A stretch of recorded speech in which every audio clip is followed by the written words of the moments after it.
Welcome to the Deep Dive. You're here because, well, you want to get smart, fast, without your brain feeling totally overloaded. Uh-huh.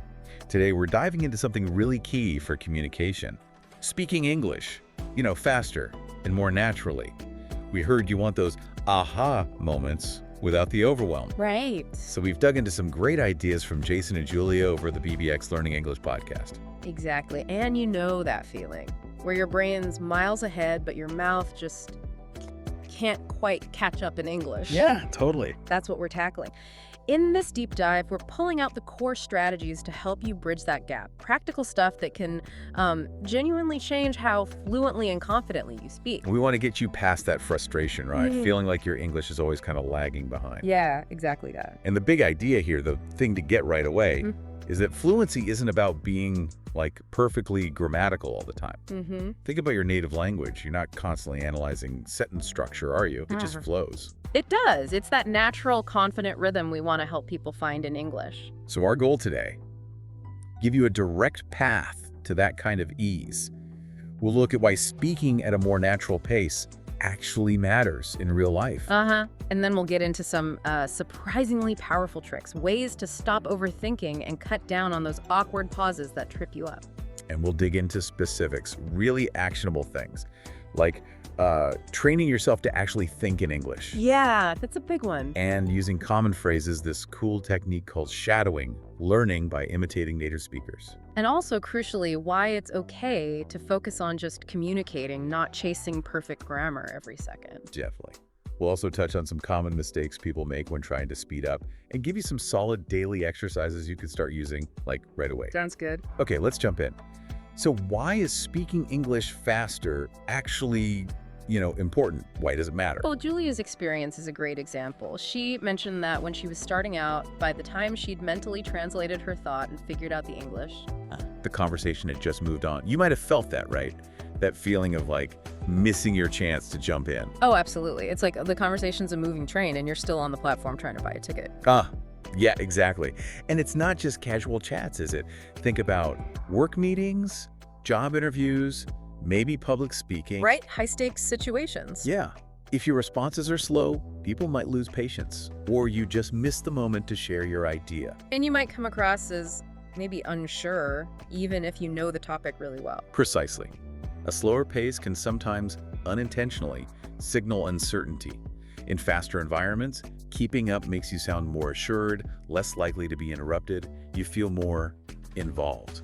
And there's a definite confidence boost when you can express yourself smoothly, isn't there?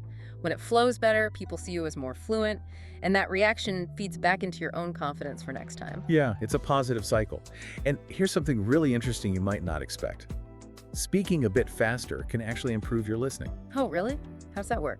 Well, as your brain gets better at processing and producing English more quickly, it also gets better at understanding faster spoken English. It's your brain recalibrates to a quicker pace overall. Huh. That's fascinating. Like a full system upgrade for your English brain. Yeah. Now, it's really important we clarify, we're not talking about just rushing, are we? No, absolutely not. Yeah. Huge difference between speaking fast and speaking unclearly. The goal is fluency, less hesitation, finding that natural rhythm, not, mumbling or blurring words together so nobody understands. Right, clarity is still king. Okay, so with that clear, let's hit the first trick. Actually training your brain to think in English. What's the main roadblock here? Well, according to Jason and Julia, the big bottleneck for a lot of learners is that constant mental translation. Thinking in your native language, then actively converting it. Right. It's like running everything through a translation app in your head before you speak. It takes time. Exactly. Your brain's doing double duty processing in language A, then searching for words and grammar in language B. That naturally slows things down, causes those pauses we want to avoid. So the solution, they say, is to actively train yourself to think directly in English. Sounds kind of challenging, but they had some practical ways in, right?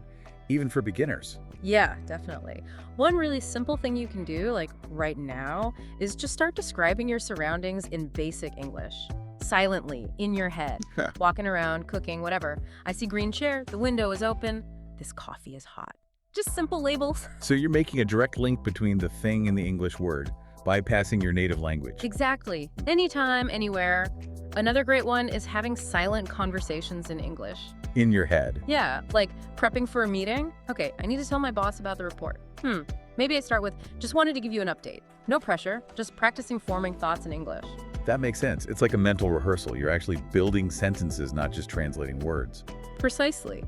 And a super simple tech trick they mentioned, change your phone language to English. Oh yeah, that's easy. It is. And suddenly you're seeing English vocabulary constantly in a context you already get.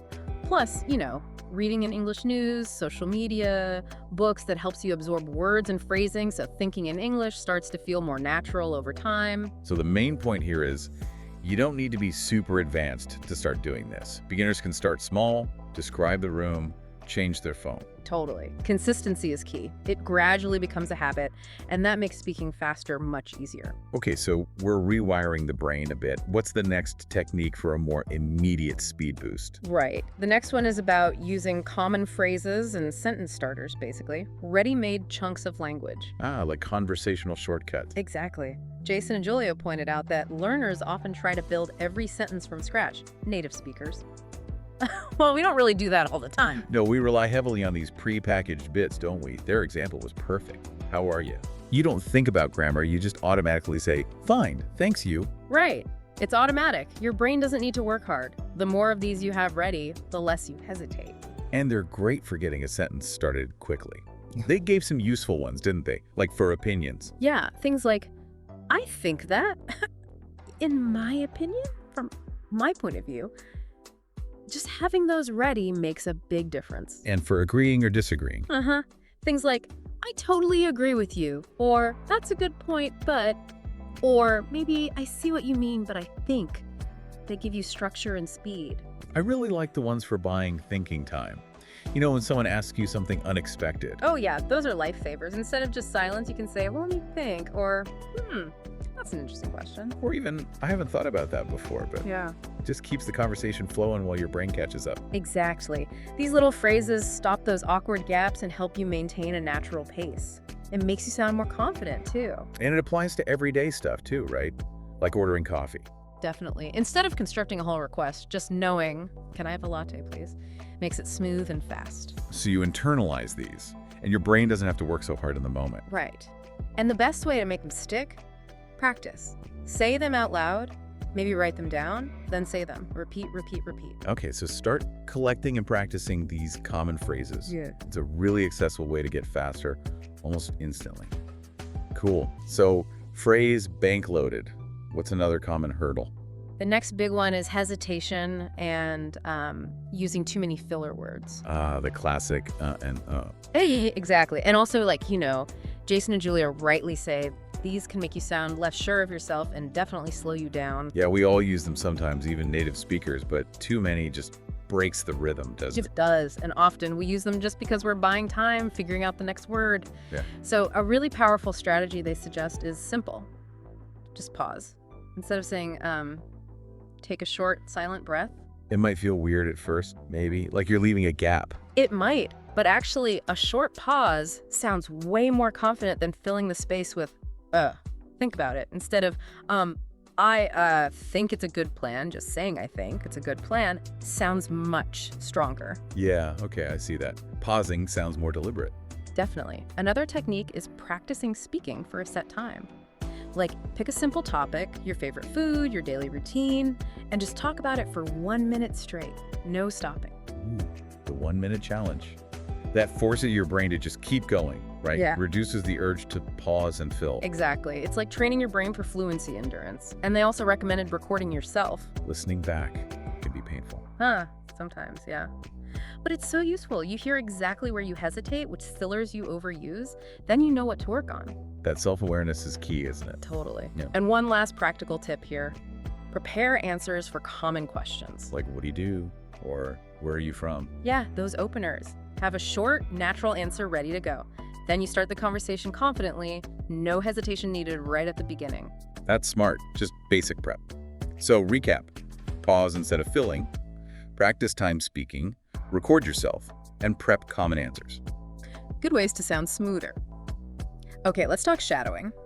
Sounds a bit mysterious. What is it? Yeah, shadowing sounds cool, doesn't it? It's actually a really effective way to boost fluency, pronunciation, and speed all at once. Okay, I'm intrigued. How does it work? Basically, you listen to a native speaker Uh-huh. and you repeat exactly what they say almost immediately after they say it, like you're their echo. So you're talking almost at the same time trying to keep up, like literally shadowing their voice. Exactly. That's why it's called shadowing. You're following closely. And the key thing is, you're not really focusing hard on understanding every word or analyzing grammar. Right. Your main focus is matching their speed, their rhythm, their pronunciation. It's more about the music of the language. Okay, so less about the meaning in that moment, more about the physical act of speaking faster and mimicking the sounds. How do you actually practice it? They laid out a pretty simple 3-step guide. First, find the right audio. What kind of audio? Short clips of clear, natural English. Podcasts are great, YouTube videos, maybe movie scenes. Not too slow, but not crazy fast, especially at first. Okay, so something challenging, but not totally overwhelming. Step 2. Step 2 is listen and repeat immediately. Play a short bit, maybe a sentence or two, and say it right after them. Don't pause the audio, just try to speak along slightly behind them. It might feel like you're talking over them a bit. Yeah, it can feel like that. Don't worry if you miss words or don't understand everything. The goal is just keeping up with the flow. Okay, and step 3. Step 3 is just practice, practice, practice. Repeat the same clip over and over until you can say it smoothly, at a similar speed, sounding as much like the original speaker as possible. So repetition is key to getting the pace and accuracy down. Did they have tips for beginners? It sounds like it could be tricky at first. Yeah, definitely. If it feels too fast, start with slower, clearer audio. There's lots out there designed for learners, then gradually work your way up. Okay. And using subtitles at the very beginning can help too. Read along while you listen once or twice. To connect the sound and the words visually. Exactly. Then try shadowing without looking at the text. Makes sense. And the real benefit, they said, is it trains your brain almost automatically. Yeah, that's the magic. By constantly listening and immediately repeating, you're kind of bypassing that conscious translation step. You're building direct pathways between hearing English and speaking English. So it helps with thinking in English too, indirectly. Definitely. Even just 5 or 10 minutes of focused shadowing each day can make a real difference to your speed and naturalness over time. Wow, okay. Shadowing sounds powerful. Now, what about imitating native speakers? How is that different? Good question.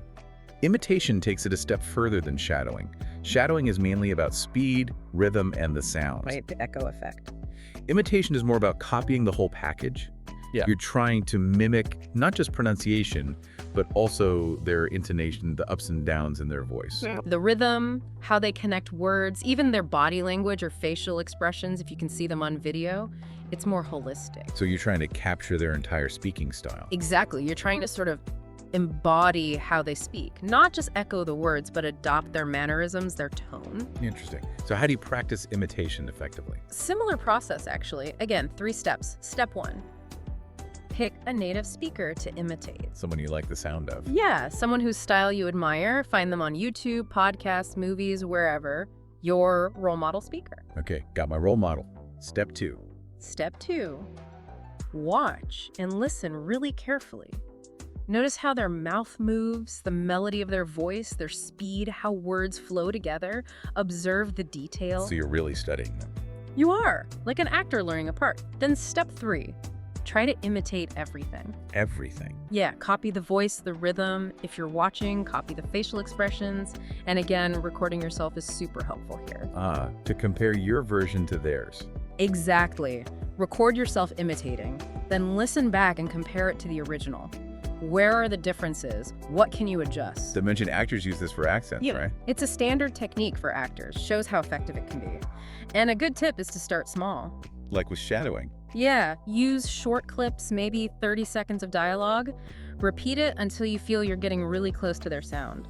And try to capture their energy too. Energy. Yeah, if they sound excited, you sound excited. If they're serious, match that tone. It's about the feeling behind the words, not just the words themselves. Got it. So imitation is deeper than shadowing. It's about capturing the whole delivery style for more natural, faster, and more authentic sounding English. Okay, these are great techniques. But what about that internal grammar police? That voice telling you you're making mistakes? How do you shut that up? to speak more freely. Ah, yes, the grammar perfection trap. It's a huge one. So many learners, maybe you too, get slowed down by trying to make every single sentence 100% grammatically perfect. Right. You hesitate, you self-correct constantly. Exactly. And as Jason and Julia pointed out, native speakers, we make small grammar slips all the time when we're talking fast. True. We don't usually stop the whole conversation to fix a minor tense issue. Nope, we just keep going. The focus is on getting the message across, not on textbook perfection. So they offered 3 really practical strategies to help you speak more freely without that constant grammar anxiety. Okay, let's hear them. What's strategy number 1? Strategy 1, use simpler sentence structures. You don't need super complex sentences to sound fluent. Often, clear, direct, shorter sentences are better for speed and clarity. Could you give an example? Sure. Instead of wrestling with something complex like, if I had known about the traffic earlier, I would have chosen a different route. Yeah, that's tricky on the fly. You could just say, I didn't know about the traffic, so I took this road. Same meaning. Much simpler, much faster to say. Okay, simplicity equals speed and clarity. Makes sense. Strategy 2. Strategy 2 is a mindset shift. Focus on communication, not perfection. Your main goal when speaking is to be understood, right? Right, to get your idea across. Exactly. So remind yourself of that. If you make a small mistake, keep going. Don't stop, don't backtrack excessively. Most listeners care more about understanding your point than about perfect grammar. That's actually really freeing, takes the pressure off. Yeah. What's the third strategy? The third one is about practicing speaking more naturally and spontaneously. Train your brain to respond automatically without overthinking the rules as you speak. How do you practice that? By speaking aloud every day on simple topics, like we mentioned before, but consciously not focusing on perfect grammar. Timed exercises help again, talk for 30 seconds. Just keep talking. Or tell yourself about your day out loud without worrying if every verb is perfect. So it's about building that automaticity, that speaking muscle memory, by just doing it more without the grammar filter, always on high alert. Precisely. The less you overthink grammar while speaking, the faster and more confident you'll naturally become. Okay, great advice for silencing the inner critic. Now we have these techniques. Are there common mistakes people make when trying to speak faster? Things to avoid? Oh, definitely. Wanting to speak faster is great, but you can stumble if you're not careful. Jason and Julia highlighted 4 key mistakes to watch out for. Good to know. What's mistake number 1? Mistake number 1, prioritizing speed over clarity. Some people think faster means just rushing. Yeah, just getting the words out, regardless of how they sound. Right. But if you become unclear, if people can't understand you, what's the point? It's much better to focus on speaking smoothly and clearly at a natural pace, rather than just being fast and incomprehensible. So clarity first, then work on a smooth, natural speed. How can you check your clarity? Recording yourself again. Listen back. Are your words distinct? Or are they blurring together? Okay, makes sense. Mistake number 2. Not focusing enough on pronunciation. Trying to speak faster but mispronouncing words or skipping sounds. And bad pronunciation means people ask you to repeat yourself, which slows everything down anyway. Exactly. It defeats the purpose. Their advice is solid. Work on clear pronunciation first at a slower speed if needed. Get the sounds right. Then gradually increase the speed, like learning to walk properly before you try to sprint. Good analogy. Walk before you run. What's mistake number 3? Overusing those filler words. We talked about reducing them, but it's a common trap when trying to speed up, you feel pressured, so you fill the gaps. Right, but they actually make you sound less confident and break the flow. They do. Remember the advice.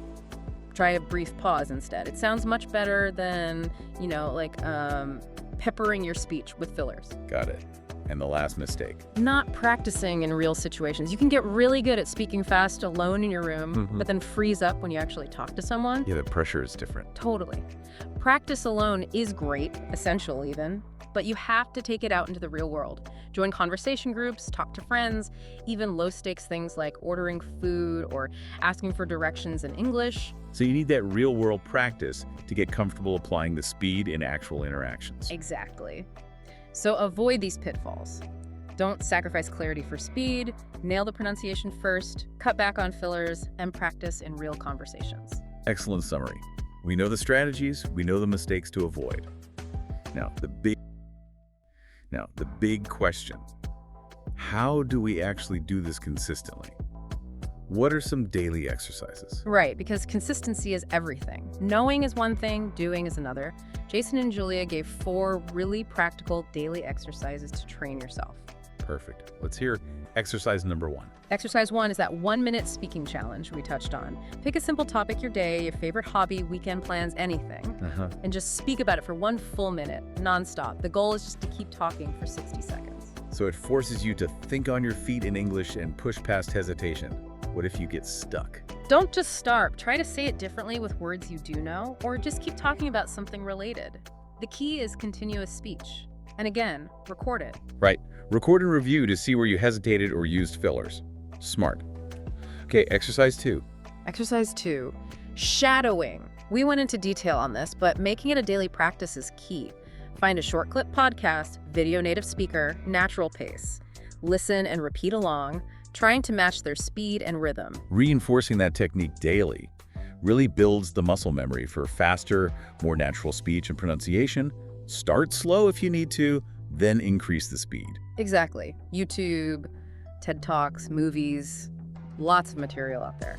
Exercise number 3 involves reading. Reading aloud. Yep, specifically speed reading aloud. Take a short text article, book page dialogue, and read it out loud as fast as you can while still trying to be clear. Ooh, that sounds like a workout for the mouth. Training the connection between seeing words and saying them quickly. It really is. And if you stumble on certain words, just repeat those tricky words a few times until they feel smoother at speed. Good tip. And the final daily exercise. Final one is beautifully simple. Dedicate at least 10 minutes every single day just to speaking English. Period. Just talking. Yep. Talk to a friend. Record yourself talking about anything. Talk to yourself. The key is consistent daily output. Actively producing spoken English for a dedicated block of time. Because that constant immersion, even for just 10 minutes, builds the habit of thinking and speaking directly in English. Absolutely. It makes it feel more automatic over time. So those 4 exercises, 1-minute challenge, daily shadowing, speed reading aloud, and 10 minutes of daily speaking. It really feels like picking even 1 or 2 of those and sticking with them daily would make a huge difference. Without a doubt, small, consistent steps are the secret sauce. Well, fantastic. That really wraps it up nicely. In this deep dive, we pulled out some seriously practical tricks from Jason and Julia at BBX Learning English, all aimed at helping you speak English faster and sound more natural. Yeah, we looked at thinking in English using those handy common phrases. Right, cutting down hesitation, the power of shadowing and imitation. And that crucial idea of focusing on communication over perfect grammar. Exactly. And remembering that faster speaking isn't about rushing. It's about achieving that smooth, clear, confident flow. And that comes from practice, consistent daily practice of these kinds of techniques. So here's your challenge. Pick just one thing from our discussion today that really clicked for you. Maybe it's the idea of thinking in English during your commute. Maybe it's trying shadowing for 5 minutes. Whatever it is, just choose one thing. And commit to starting it today. Just start incorporating that one technique. And here's something to think about. How might consistently using even just one of these small techniques start to shift things for you? How could that little bit of extra confidence or fluency in your English conversations maybe open up some new doors, new connections you weren't expecting?